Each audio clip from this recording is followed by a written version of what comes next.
మనలోని ప్రాణం అమ్మ, మనదైన రూపం అమ్మ, ఎనలేని జాలి గుణమే అమ్మ.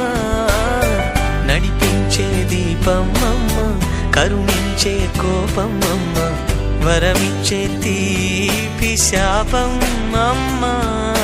నాయాలి అమ్మగా తుండగా జోలాలి పాడన కమ్మగా కమ్మగా. పెదవే పలికిన మాటల్లోనే తీయని మాటే అమ్మా, కదిలే దేవత అమ్మా, కంటికి వెలుగమ్మా. తనలో మమతే కలిపి పెడుతుంది ముద్దగా, తన లాలి